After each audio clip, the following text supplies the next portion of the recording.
ইউনূস সরকার একটা নির্বাচিত সরকার, গণতান্ত্রিক সরকার। ওটা হলো নবুয়তের গণতন্ত্র, নবীজির দেয়া গণতন্ত্র। ওটা যে গণতন্ত্র রাসূল রেখে গিয়েছিলেন উম্মতের জন্য, সেই ধারা ডক্টর ইউনূস। তুমি নির্বাচন দিও না আল্লাহ, আল্লাহ। সংস্কার ছাড়া নির্বাচনের দিকে এগোতে গেলে ছাত্র জনতা মাঠে নামবে, তাদের সাথে আমরা মাঠে নামবো। বরং এই নির্বাচন ঠেকাইয়া দিতে হবে। ডক্টর ইউনূসের মতো ব্যক্তি যদি বাংলাদেশের প্রধান উপদেষ্টা না হতেন, বিএনপির একজন লোকের নাম বলেন যিনি হলে এতদিন পর্যন্ত ভারত আপনাকে বরদাস্ত করত, থাপ্পড় মেরে নামাই দিত। জামাতের কেউ থাকতে পারতেন না, চরমনার কেউ থাকতে পারতেন না। একটু ধৈর্য ধরেন। কয় বছর? 5টা বছর, 4 বছরই থাক। মোহাম্মদ ইউনূস দুই নবীর নাম নিয়ে আছে। ইউনূস সাহেবকে বলবো, নাস্তিক পশ্চিমাদের পাঁচাটা গোলামদেরকে আল্লাহ তোরে আরো বরকত দেখতে। ইউনূস ভাই, ও কাগা, আল্লাহ তোরে বরকত দেখ। ডক্টর ইউনূস কিয়ামত পর্যন্ত থাক। আসসালামু আলাইকুম ওয়া রাহমাতুল্লাহি ওয়া বারাকাতুহু। প্রিয় ভাই ও বোনেরা, আপনারা যারা আজকের এই ভিডিওতে ক্লিক করেছেন, আপনাদেরকে অসংখ্য ধন্যবাদ। আশা করি আপনারা সম্পূর্ণ ভিডিওটি দেখার চেষ্টা করবেন। বন্ধুগণ, আমরা সকলেই জানি বাংলাদেশে শেখ হাসিনাকে ছাত্র আন্দোলনের মুখে শেখ হাসিনাকে পদত্যাগ করতে হয়েছিল এবং নিজের আত্মরক্ষার্থে উনি ভারতে এসে আত্মগোপন করে রয়েছেন। এই শেখ হাসিনার পদত্যাগের পর যখন বাংলাদেশে একটি তত্ত্বাবধায়ক সরকার গঠন করা হয়েছে এবং তত্ত্বাবধায়ক সরকার প্রধান ডক্টর মোহাম্মদ ইউনূসকে নির্বাচিত করা হয়েছে, সেই ইউনূস থাকাকালীন সময় কিছু রাজনৈতিক দল নির্বাচন যাতে তাড়াতাড়ি করা হয় সেই বিষয়ের উপর খুব প্রেশার ক্রিয়েট করতেছে ডক্টর মোহাম্মদ ইউনূসের উপর।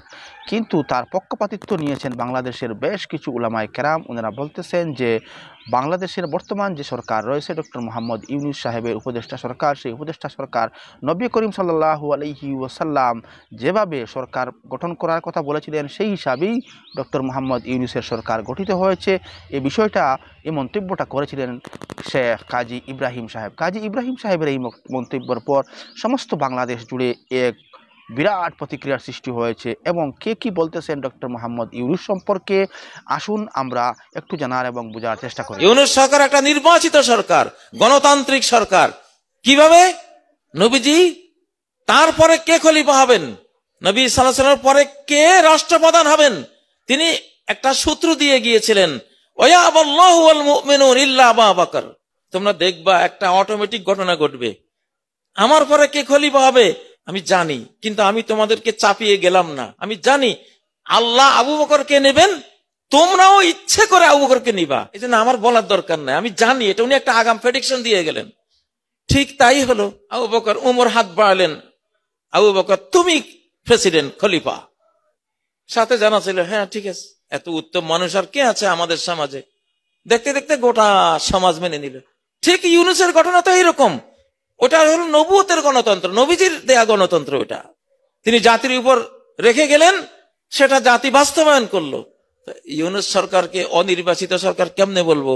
ওটা সর্বোত্তম, সর্বশ্রেষ্ঠ যে গণতন্ত্র রাসূল রেখে গিয়েছিলেন উম্মতের জন্য, সেই ধারা ডক্টর ইউনূসকে আমরা নির্বাচন করতে পেরেছি। আলহামদুলিল্লাহ, এটা আমাদের গৌরব। তুমি নির্বাচন দিও না আল্লাহ, আল্লাহ। শীতের দিকে আল্লাহ। ডক্টর ইউনূস সাহেবের জীবদ্দশা এই বাংলার জমিনে নির্বাচন দিও না। এই নিয়ামত তুমি আমাদেরকে দিছো, এই নিয়ামত তুমি চিনে নিও না আল্লাহ। আল্লাহ তাকে নেখায়াত দাও। সংস্কার ছাড়া নির্বাচনের দিকে এগোতে গেলে ছাত্র জনতা মাঠে নামবে, তাদের সাথে আমরা মাঠে নামবো। বরং এই নির্বাচন ঠেকাইয়া দিতে হবে। আগে সংস্কার, তারপর বিচার, সংস্কার, তারপর নির্বাচন। আমরা ক্ষমতার রাজনীতি করি না, করলে আমরা নির্বাচন চাইতাম। প্রফেসর ইউনূস সাহেব সংস্কার করে নির্বাচন দেবে। এই সংস্কারের প্রয়োজন যদি 1 বছর হয় 1 বছর সময় আমরা দেব, 2 বছর হলে 2 বছর দেব, কম বেশি যা লাগে দেব, কিন্তু সংস্কার না করে কোনো নির্বাচন মেনে নেওয়া হবে না। ডক্টর ইউনূসের মতো ব্যক্তি যদি বাংলাদেশের প্রধান উপদেষ্টা না হতেন, বিএনপির একজন লোকের নাম বলেন যিনি হলে এতদিন পর্যন্ত ভারত আপনাকে বরদাস্ত করত, থাপ্পড় মেরে নামাই দিত। জামাতের কেউ থাকতে পারতেন না, চরমনার কেউ থাকতে পারতেন না, হেফাজতের কেউ থাকতে পারতেন না। ডক্টর ইউনূস বলেই বাংলাদেশ এখনো অক্ষত আছে। মাথা উঁচু করে স্বাধীনতা, সার্বভৌমত্বের একটা বরত্ব এখনো ঘোষণা দেওয়ার সুযোগ আছে। ডক্টর মোহাম্মদ ইউনূস দুই নবীর নাম নিয়ে আছে। মোহাম্মদ আবার ইউনুস দেশ পড়ছিল মহা বিপদে, বিপদে পড়লে কোন দোয়া করা লাগে? দোয়াও ইউনুস, ব্যক্তি মোহাম্মদ ইউনুস। আসছে সময় মতো।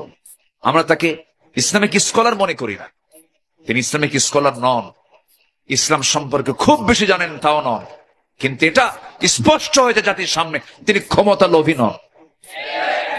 মোহাম্মদ ইউনূসের জন্য আপনারা দোয়া করবেন। এদেশের দরিদ্র মানুষের কথা বলতে গিয়ে তিনি কান্না করে দিয়েছেন। এটা রাষ্ট্রপ্রধানের কত দরদ হলে এদেশের মানুষের জন্য কান্না করে। অথচ বিগত জীবনে কোন রাষ্ট্রপ্রধানকে দেশের মানুষের জন্য কাঁদতে দেখেছেন? তারা কেঁদেছে, বাবার জন্য কাঁদছে, মায়ের জন্য কাঁদছে, স্বজন হারা বেদনায় কাঁদছে। কথা বলে না, ঠিক কিনা বলেন? আর সেই কাদাও তো আসল কাদা না, সব ছিল নাটকীয় কান্না, চোখে কোনো পানি নাই, খালি নাক মুছে, ঠিক কিনা বলেন? ভণ্ডামি কান্না কেঁদেছে। ডক্টর মোহাম্মদ ইউনূসের নেতৃত্বে ছাত্র জনতার রক্তের বিনিময়ে একটি নতুন বাংলাদেশ গড়ে উঠেছে। এই বাংলাদেশ কারো গোলামি করবে না, দাসত্ব করবে না, আপন মহিমায় মাথা উঁচু করে যোগ্যতার বলে দাঁড়িয়ে থাকবে। কথা বলতে হবে, ঠিক কিনা বলেন? আমাদের একটু ধৈর্য ধরেন। কয় বছর? কয় বছর? 5টা বছর, 4 বছরই থাক, 4টা বছর আমাদের দাবি। আমাদের এটা কি? আমরা অপেক্ষা করি না, নেতারা মরতেন না, আপনারা বাঁচবেন, আপনারা বহুত কিছু করতে পারবেন, একটু অপেক্ষা করেন, 4টা বছর সুযোগ দেন, সারা পৃথিবীটা একটু বাংলাদেশকে চিনুক। কি বুঝেন? আপনি দেখছেন না থাইল্যান্ডে কি হয়েছে? আপনি দেখছেন না চীনে কি হয়েছে? অপেক্ষা করেন, আরো নতুন চমক আসতেছে। ডক্টর মোহাম্মদ ইউনূস না হয়ে অন্য কেউ আসলে এই দেশটা টিকিয়ে রাখা সম্ভব হতো না। আল্লাহ ব্যবস্থা করে, এমন একটা মানুষকে দিয়েছে যার একটা পরিচিতি আছে আন্তর্জাতিক মহলে। নোবেল প্রাইজ তার যারে তারে দেয় না, তাহলে আমাদের হাসিনাও পাইতো। যেই মানুষকে বাংলাদেশের মানুষ ক্ষমতায় বসাইছে নাম হলো ডক্টর মোহাম্মদ ইউনূস। ইনি হলেন একজন বিশ্ব নেতা। আল্লাহু আকবার বলেন। ব্যাংককে একটা বৈঠক হয়েছে, সেখানে নরেন্দ্র মোদী ডক্টর ইউনূসের সাথে সাক্ষাৎ করতে গেছে। ডক্টর ইউনূস সাক্ষাৎ করবে, ডেট দিয়েছে, হ্যাঁ অমুক তারিখে সাক্ষাৎ করব। তার আগে বিশ্বের বড় বড় নেতাদের সাথে সফর করে এরপরে ব্যাংককে নরেন্দ্র মোদীর সাথে বৈঠক করতে গেছে। নরেন্দ্র মোদী আগে গিয়ে বইয়া আছে রুমের মধ্যে, বড় বড় সাংবাদিকরাও সেখানে বসে আছে। ডক্টর ইউনূস যখনই ঢুকছে সবাই দাঁড়িয়ে সম্মান করা শুরু করে দিয়েছে। আল্লাহু আকবার বলে। মোদী দাঁড়িয়ে গেল, সবাই দাঁড়িয়ে গেল। এরপরে নরেন্দ্র মোদীর সাথে ডক্টর ইউনূস কথা বলা শুরু করে দিল। ইংলিশে কথা বলতেছেন ডক্টর ইউনূস, মারহাবা বলেন। আন্তর্জাতিক ভাষা কি? আরো জোরে বলেন। এখন মোদী তো ইংলিশ জানে না, মোদী নিয়ে আসছে দোভাষী। দোভাষী বোঝেন? ও শুইনা মুদিরে হিন্দিতে কয়, क्या क्या है? বলে এ বলতা হয়। ডক্টর ইউনূস তাক লাগাইয়া দিছে, ছোট্ট বাংলাদেশি হতে পারি, কিন্তু আমি ইংলিশে সারা পৃথিবীতে বক্তব্য দিয়ে চলে। জোরে বলে আল্লাহু আকবার। নির্বাচন পরে দাও, শুধুমাত্র ডক্টর ইউনূসরে 5 বছর যদি রাখা যায়, আমার কাছে মনে হয় 55 বছরের পিছিয়ে যাওয়া বাংলাদেশটা 100 বছর পর্যন্ত অগ্রগামী উনি নিয়ে যেতে পারবে, ঠিক কিনা? ডক্টর ইউনূস কাজ করতেছে সবই, কিন্তু একটু ধীর গতিতে হচ্ছে। আপনারা জানেন স্বৈরাচার হাসিনা যে অর্থনীতিকে পঙ্গু করে বাংলাদেশ থেকে পলায় গেল, ওই জায়গায় কোন সরকার যদি ভোট পায় ক্ষমতায় যাইতো, 6 মাস তারা টিকতে পারত না। আন্তর্জাতিক চাপে মানুষের ভিতরে এমন একটা বিদ্রোহ জ্বলে উঠতো, 6 মাসের মধ্যে তাকে পদত্যাগ করা লাগতো। জনগণ কথা ঠিক কথা বলেন, বুঝবার পারতেছেন না। আজকে যারা তাড়াতাড়ি ক্ষমতা নেওয়ার চিন্তা করতেছেন, ভাই বুঝবার পারতেছেন না যে দেশটা কোন জায়গাতে রেখে গেছে। মোহাম্মদ ইউনূসকে স্যালুট দেই, তিনি আজকে চীন সফরে গেছে, ফাইনাল খেলা শুরু করে দিয়েছে। আল্লাহু আকবার কর। ডক্টর ইউনূস গেছে চীনে, আর ভারতের ঘুম হারাম তাদের অন্তরের ভেতরে চিন চিন করা শুরু করছে। কথা কর না কে? তার কারণ স্বৈরাচার হাসিনা পালিয়ে যাওয়ার পরে ভারত কম ষড়যন্ত্র করেনি, ডোনাল্ড ট্রাম্পের কাছে পর্যন্ত গেছে, কোনো কাজ হয়নি। ডক্টর ইউনূস এমন খেলা দিয়েছে, ভারত উপকার। আজকে তামাম পৃথিবীর 27টা দেশের রাষ্ট্রদূত বাংলাদেশে আসছে ডক্টর মোহাম্মদ ইউনূসের সঙ্গে আলোচনা করবে বাংলাদেশকে কিভাবে উন্নতি করা যায়। সুবহানাল্লাহ কোন। ডক্টর মোহাম্মদ ইউনূস বাংলাদেশ চালাচ্ছে। এই বছর আমরা যে ভালো আবহাওয়া পেয়েছি, এত ভালো আবহাওয়া গত 16 বছর পাইনি। কথা বল না কে সাহেব, আল্লাহ তারকে দীর্ঘ হায়াতের তাইয়্যিবা দান করুন। বলেন আমি। এবং যতদিন বেঁচে আছে আর মাথা শরীর ঠিক আছে, জবান ঠিক আছে, ততদিন ওই চেয়ারে রাখেন ওকে। ইলেকশন বহুত হয়েছে, বহুত ভোট দেখেছি, নেতা দেখেছি, ওগুলো আর দেখতে দরকার না, দেখতে চাই। ওকে বসান, এই দেশ উন্নত হবেই হবে। ছাত্র ভাইরা তোমরা শক্ত হাতে দেশের দায়িত্ব বহন করো। তোমাদের সাথে আমরা আছি। আমরা সৎ নির্ভীক নেতা চাই, যারা দেশ ও জাতির কল্যাণে কাজ করবে। চোর বাটপারে গুন্ডাদের আমাদের দরকার নেই। এই যে দেখেন, কিছুদিন আগে আমাদের বর্তমান নেতা ডক্টর ইউনূস, উনি সব রাজনৈতিক নেতৃবৃন্দদেরকে ডেকেছেন একটা ইস্যুকে কেন্দ্র করে। তার মানে গোটা বাংলাদেশ এক হয়ে গিয়েছে। আমরা সবাই উদ্বেলিত হয়েছে, উচ্ছ্বসিত হয়েছে, ঠিক কিনা বলেন? রাজনৈতিক নেতাদেরকে ডেকেছেন উনি, আমরা এক হয়েছি। এরপরে ধর্মীয় অঙ্গনের যে লিডাররা, বিভিন্ন ধর্মের, শুধু মুসলিম না, সবাইকে ডেকেছেন, আমরা ঐক্যবদ্ধ হয়েছি।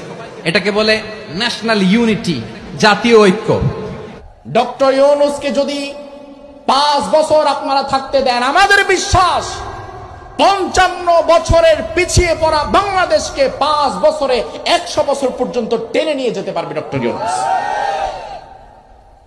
এজন্য কেউ যখন কোনো ভালো কাজ করবে, হোক সে আমার দলের না, হোক সে আমার মতের না, কিন্তু দেশের জন্য, সমাজের জন্য, রাষ্ট্রের জন্য যদি ভালো কাজ করে, তার ভালো কাজটাকে সাপোর্ট দেওয়ার দরকার আছে না নাই? ডাক্তার ইউনূস সাহেব আমার যতটুকু মনে হয় দেশ প্রেমিক মনে হচ্ছে, এবং দেশের কল্যাণের জন্য এখন পর্যন্ত তার পদক্ষেপগুলো আমরা লক্ষ্য করেছি।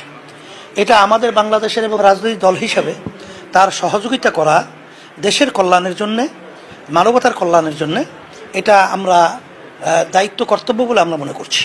আজ এই হেফাজতে ইসলামের মঞ্চ থেকে অন্তর্বর্তীকালীন সরকারকে আমি স্বাগত জানাই, তাদেরকে আহ্বান জানাই, বলতে চাই দেশ ও জনগণের পক্ষে আপনারা যে কাজ করবেন তার প্রতি আমাদের অকুণ্ঠ সমর্থন থাকবে।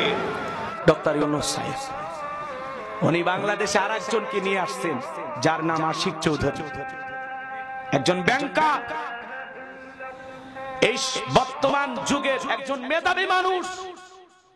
বাংলাদেশকে আগামী 2035 সালের মধ্যে পৃথিবীর উন্নত রাষ্ট্রগুলোর মধ্যে একটা দেশ বানানোর জন্য যে স্বপ্ন তিনি দেখাইতেছেন, আলহামদুলিল্লাহ, ওনার পরিকল্পনা যদি বাস্তবায়ন করা যায়, ওনার পরিকল্পনাকে যদি কাজে লাগানো হয়, মনে রাখবেন বাংলাদেশ সিঙ্গাপুর হইতে আর দেরি হবে না ইনশাআল্লাহ।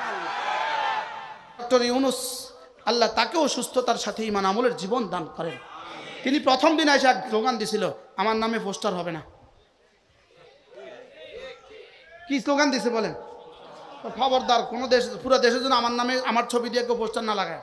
আসেনি পোস্টার?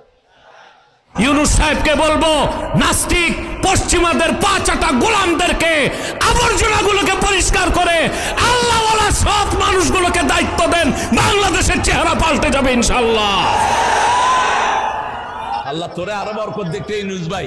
ও কাকা। বন্ধুগণ, আশা করি আপনারা সম্পূর্ণ ভিডিওটি দেখেছেন এবং বিষয়টা বুঝতে পেরেছেন। এখানে যাদের বক্তব্য আমি আপনাদের সম্মুখে উপস্থাপন করলাম, তারা কেউ বাংলাদেশের অপরিচিত লোক নয়, বরং আন্তর্জাতিক মানের একজন বক্তা এখানে রয়েছেন, এবং তারা জাতির সামনে ডক্টর মোহাম্মদ ইউনূসের কথা বলতেছেন যে ডক্টর মোহাম্মদ ইউনূস এই সময়, বর্তমান সময়ে উনি সরকার প্রধান থাকা একদম পারফেক্ট একটা সময়, এবং এই মোহাম্মদ ইউনূসকে দেশ সংস্কারের জন্য আরও কিছু সময় দেওয়ার প্রয়োজন রয়েছে। যারা নির্বাচন করে, তারা যদি নির্বাচন করতে চায়, তাহলে দেশ সংস্কারের পরে নির্বাচন হবে, এর আগে কোনো নির্বাচন করা যাবে না।